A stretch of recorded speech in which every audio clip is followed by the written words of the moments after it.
Welcome back to the channel, RacerX here, and today I want to do a quick video on something that oftentimes gets overlooked because I recently put out a different video about how horsepower isn't everything, and if you understand drag racing and just being fast in general in a car, you understand how important power to weight ratio is. Well, today I'm going to cover what cars have the best power to weight ratio out there. I'm going to kind of put them in different categories so it's a little bit more fair, and it should be a fun little comparison.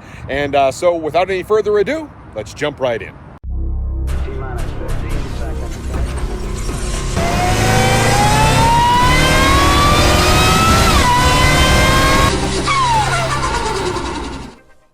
So power to weight ratio has been one of those things that has been carefully looked at for a long time by a lot of different people, by automotive manufacturers, certainly by performance enthusiasts, really anybody that wants to be fast. They have to take into account the power to weight ratio of that vehicle. That's why so many of these manufacturers try and make their cars lighter and lighter and put more and more power in them, because typically the faster they are going to be. And it's simply a measure of, it's literally a ratio, right? It's a ratio of how much power the car makes divided by how much it weighs, and you get a pretty good gauge of that. But there are other factors here at play that are not accounted for. I think it's important to talk about that first. So one, obviously, like the transmission.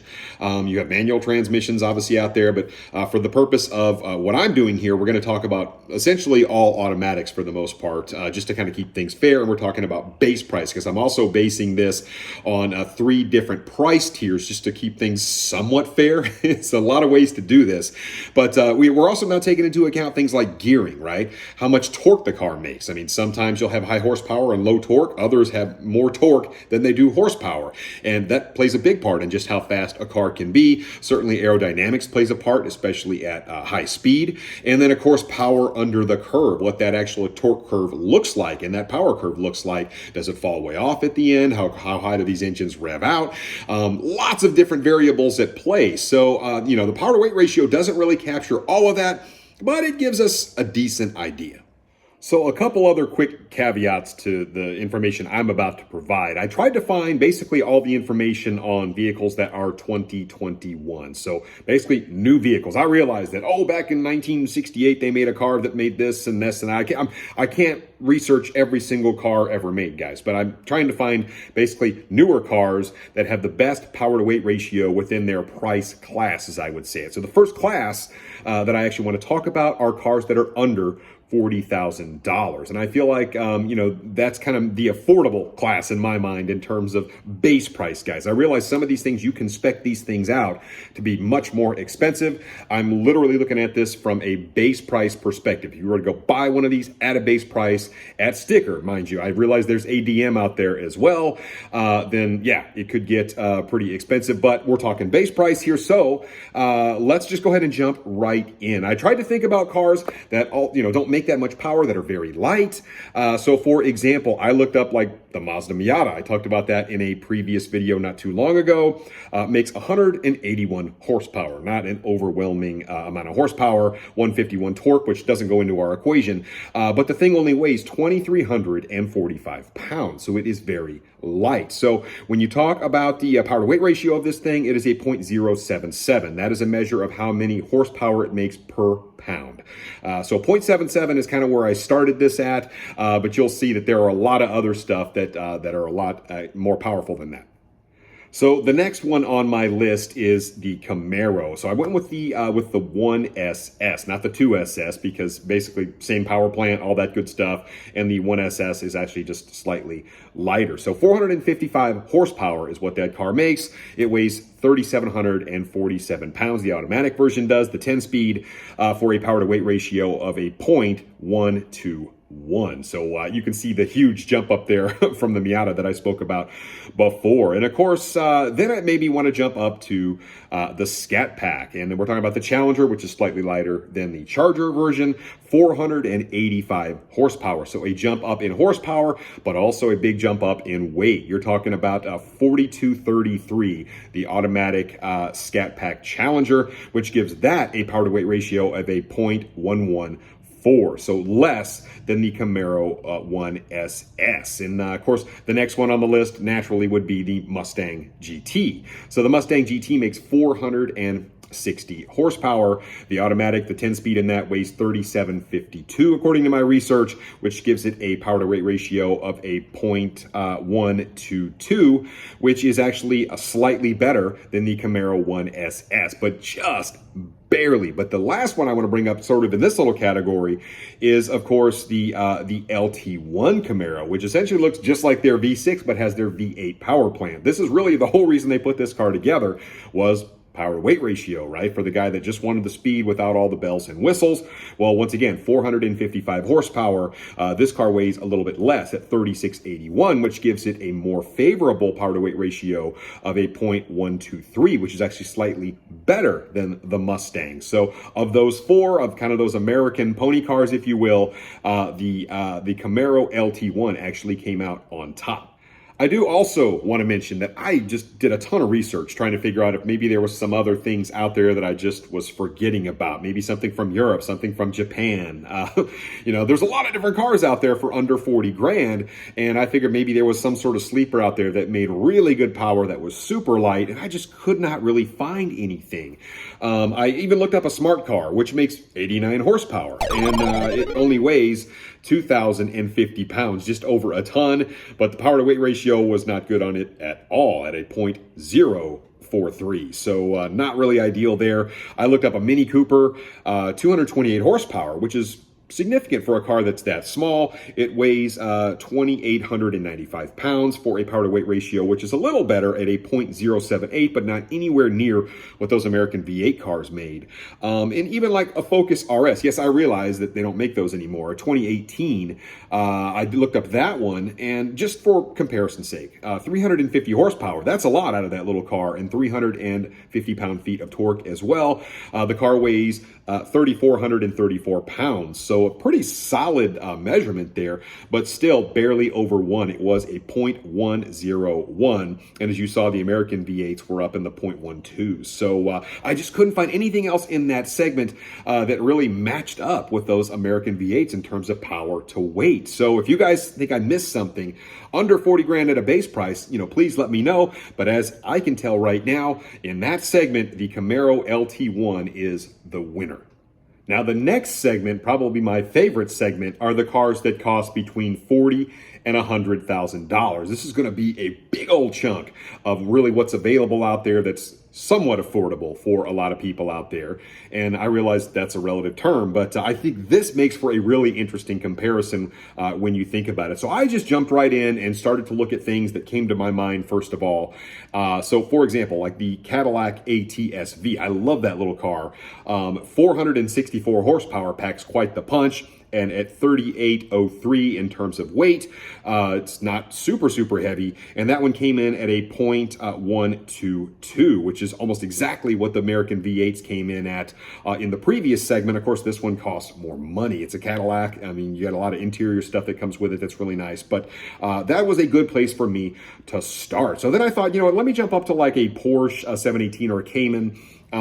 That one at 414 horsepower still makes good power. That's their top-notch Cayman, but really just didn't favor all that well. So then I looked up maybe a Lotus. I thought, let's just jump off here and go for something a little different. The Lotus Evora, 416 horsepower, which is quite a bit considering that car weighs 3,112 pounds. So that is that's definitely a solid number. This one's going to throw down at a 0.133. So you see which direction we're starting to trend. I went ahead and jumped in there and looked at the Corvette C8.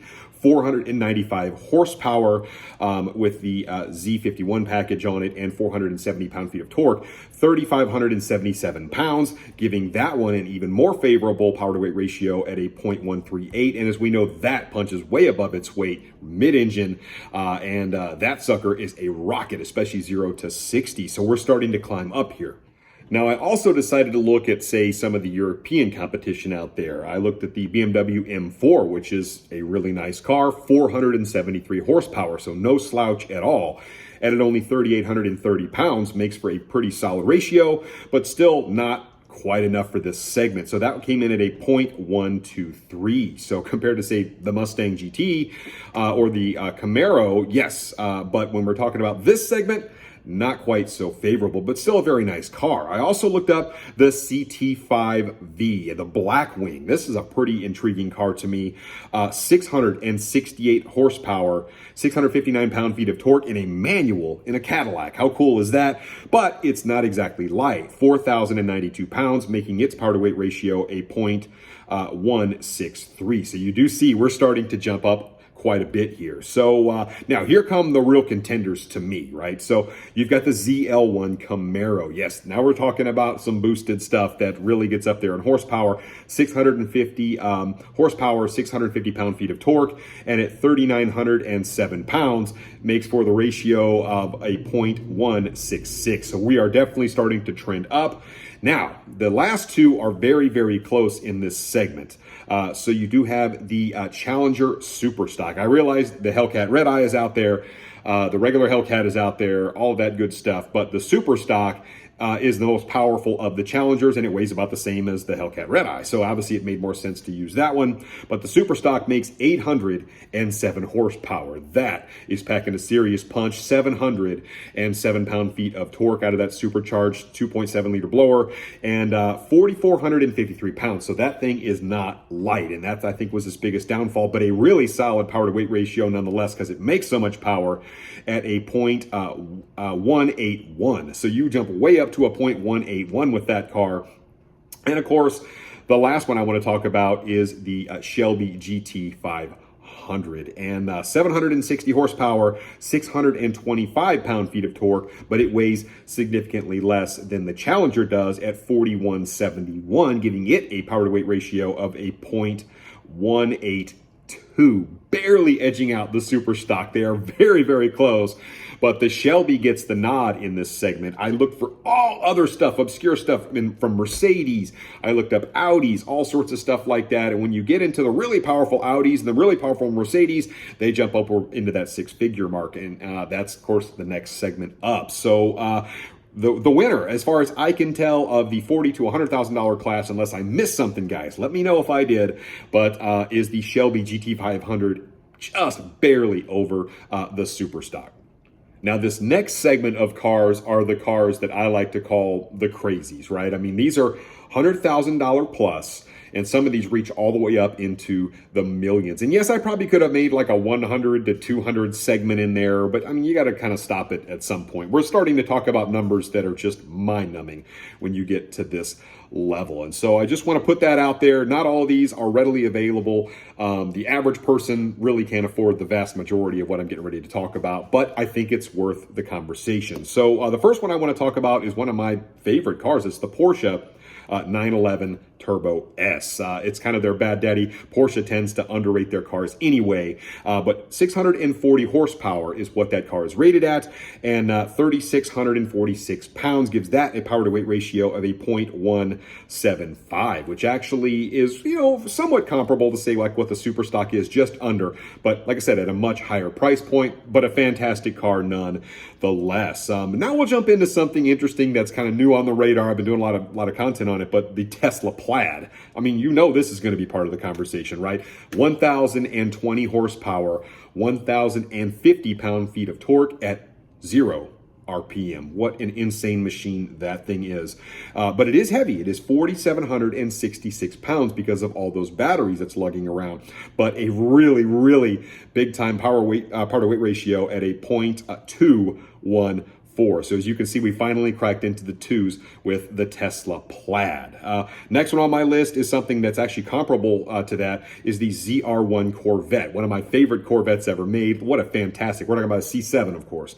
And 755 supercharged horsepower, 715 pound-feet of torque, and it doesn't weigh nearly what the Plaid does. It's 3,560 pounds. So I wouldn't call it super light, but it's certainly a lot lighter, giving it a power-to-weight ratio of a 0.212.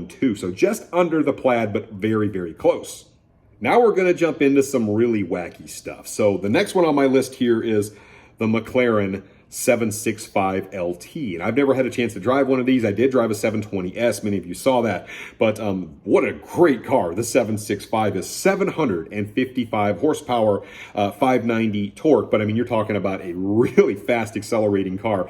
And the McLarens, as we know, they weigh next to nothing. So this one weighs 2,952 pounds. So under 3,000 pounds, giving this bad boy a power to weight ratio of a 0.255. So even better yet, the McLaren it's a rocket. And so it is kind of interesting to see drag races between the 765 and the Plaid, because the Plaid still wins somehow.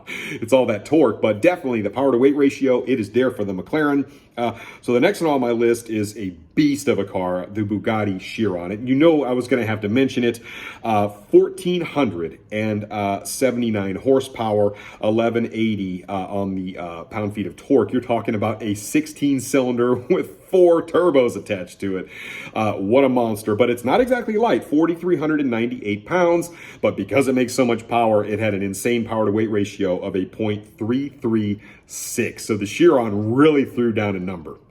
Now, another car that just randomly popped into my head, and perhaps it was because I've seen all the Fast and the Furious movies, is the Lykan Hypersport. Yes, that car is very light. Vin Diesel actually just picked the car up in the movie, which is obviously not realistic, but it happens. So anyway, that car makes 780 horsepower, but it's very light. It's 3,080 pounds, which means it came in at a power to weight ratio of a 0.253. I actually thought it was going to come in even a little higher than that, but that's what it came in at. And then we're getting into some really insane stuff here. So the next one on my list is the Rimac Nevera. Now, this is an all-electric car, really, in my mind, the fastest thing out there. I mean, this car is insane. Now, keep in mind, they made like 50 of these guys, so this is not something you just go to your dealership and order. 1,914 all-electric horsepower, 1,741 pound-feet of torque. But it's pretty heavy, 4,750 pounds. Nonetheless, this came in at a 0.402 power-to-weight ratio. I mean, wow. That is just incredible. And we're just scratching the surface on what these EVs can do, guys. I know some people love them, some people hate them, but the proof is there, guys. That is an insane power to weight ratio. Also on my list, the Koenigsegg Agera RS with the 1 MW upgrade. Got to have the 1 MW upgrade, of course. So at any rate, 1,360 horsepower, exactly 1,000 pound-feet of torque, and it only weighs 3,075 pounds. What an absolute beast this is. 0.442 is the power-to-weight ratio on that Koenigsegg. That is an absolute rocket. Now, these last two on my list, I mean, are beyond insane. And there comes a point where you kind of do you even classify them as production cars? These two, I mean, I almost don't. But they're nuts. So you've got the Hennessy F5, also known as their Venom. This thing has an otherworldly power-to-weight ratio. You're talking 1,817 horsepower, 1193 on the torque, but it only weighs 3,053 pounds. Huge power, very light. That made its power-to-weight ratio a 0.595. Now, granted, I think, this thing has gone back and forth. They're saying this could be the fastest car that was ever made. Of course, you've got like rail cars and stuff out there. But I mean, that's the territory we're starting to approach when you talk about stuff like this. In my mind, it's not really even a production car. They just make almost none of these things. And we're talking millions and millions of dollars here, guys. And the other one on the list, and this is, in my mind, this is the king of power-to-weight ratio, really, for anything out there. I don't necessarily even know if you could call this one a production car either, but it's out there. It is the SSC Tuatara. I mean, wacky machine. This thing, 1,750 horsepower. They say there was some other upgrades that aren't street legal. It can make up to like 2,200 horsepower. I don't know what all those upgrades are, but at this point, it doesn't really matter, right? So 1,341 pound-feet of torque, it says on this setting, and it only weighs 2,750 pounds. I mean, it is absolute feather of a car that makes huge power at a power to weight ratio of a 0.636, which is absolutely redonkulous. I don't know what else to say about it, but I can't find anything else that even comes close to that. Obviously, we talked about the Hennessy and all the other stuff on this list. I mean, but even Tesla's Plaid at a 0.214 is just flat crazy. I mean, that's nuts. So when you talk about something at a 0.636, I don't even know what to say about it, but very cool looking car. Nobody can afford that, almost nobody. There are very few in existence, but you know what? It was worth mentioning. I do also want to mention next year, the highly anticipated Tesla Roadster will be out, and we don't know exactly what horsepower it's going to make. We don't know exactly how much it's going to weigh, but they have listed on their website some really interesting things. They're saying it'll go 0 to 100 in 4.2 seconds. Goodness. At 250 plus mile an hour, a range of 620 miles, and a quarter mile at 8.8. And if they're saying it can do it, Tesla's pretty good about telling you pretty accurate information. And you can reserve one of those for 50 grand right on their website. Sort of an interesting thing to think about. Well, that about does it. So as you can see, for the under 40,000 segment, the Camaro LT1 was the winner. Unless I missed something, guys, like I said, let me know in the comments down below. From $40,000 to $100,000, I couldn't find anything with a better power to weight ratio than the Shelby GT500, but the super stock was millimetrically close to it. They were just right there neck and neck. And then of course, 100,000 plus, when you get into the crazy cars, the most insane power to weight ratio I could find was on the SSC2 Atara at a just mind-numbing. We're talking mind-numbing, ridiculous numbers this throwing down that, like I said, these are not cars you're going to see on the road for the most part, guys, with the exception of the first couple that I mentioned to you. So anyway, it's been a lot of fun. I think it's just cool to go out and sort of look at the numbers sometimes and realize that there's a lot of really fast stuff out there. And like I said, power to weight isn't everything either, but it's just a fun metric to look at. So let me know what you think about it in the comments down below, and I will catch you on the next one. So until then, RacerX.